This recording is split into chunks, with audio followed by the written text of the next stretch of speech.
Today I'm going to talk a little bit about RSS-102 Issue 6 because the Canadian government reminded everyone at last week's TCB Workshop that RSS-102 Issue 5 will be set to expire December of this year, and all products in the market by 2025 need to comply to Issue 6. And before I get into that, I just want to say it was really awesome to have another in-person workshop this year and to see so many familiar people, but also new ones joining in these workshops. And I really believe this small industry is run not by corporations, but by people, and the relationships that we make in these times are really valuable. And I'm just glad for everyone who was able to make it out here in Baltimore this week. Okay, so let's get right into RSS 102 Issue 6. First of all, nerve stimulation exemptions. So about NS, one item that's different from the US and Canada when it comes to SAR and RF exposure for low frequencies is that Canada requires compliance to not only SAR, which considers thermal heating for between 100 kilohertz and 300 gigahertz, but also nerve stimulation, which considers possible action potentials exciting the nervous system. And these are for frequencies between 3 kilohertz and 10 megahertz.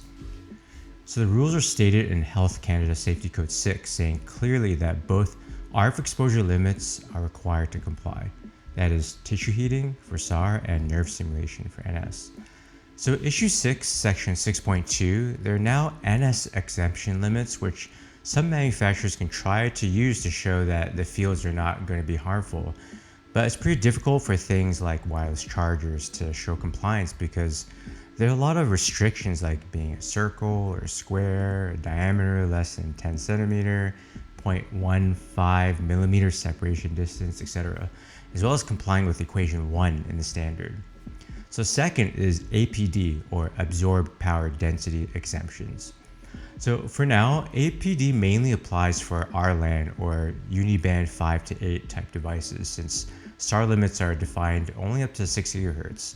And formerly, SPR APD back in 2022 covered APD testing, and that's been moved to RSS-102 SAR MEAS. But new in Issue 6, ISADs included APD exemption limits now, which are based on output power and distance. But for a handheld device, the threshold power for exclusion may need to be something real low. For example, needing to operate as low as 3 milliwatts. So those exemption limits are in Table 12. So third is SAR exemption limits.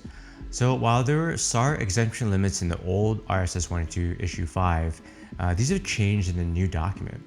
So this might be huge for some who assume their product that was exempt in the past will be exempt forever.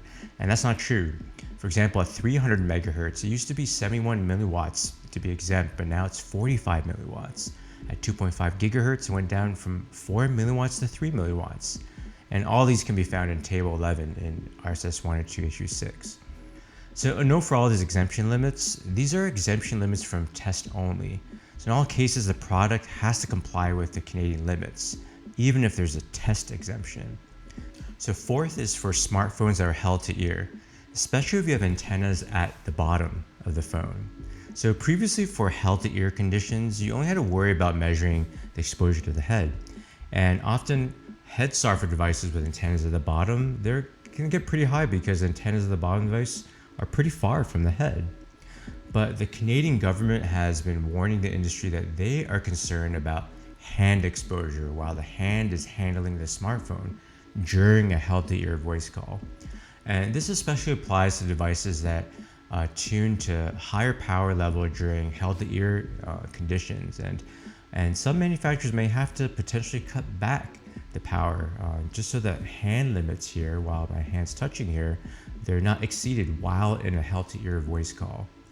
So I can see that a lot of Class 3 permissive changes might be needed to be submitted this year, so that by the time December comes around, devices are being sold and marketed in Canada will have continuity that will be compliant to Issue 6. So finally, wireless power transfer. So part of this used to be in the old RSS 216, but now RF exposure assessment for wireless power transfer devices has been entirely moved to RSS 102.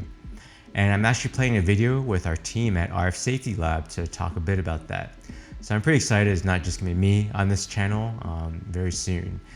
All right, so I want to keep this short, but just wanted to get this out there so we're all ready for the sunset of issue 5 and we're all ready for issue 6 this year. So until next time.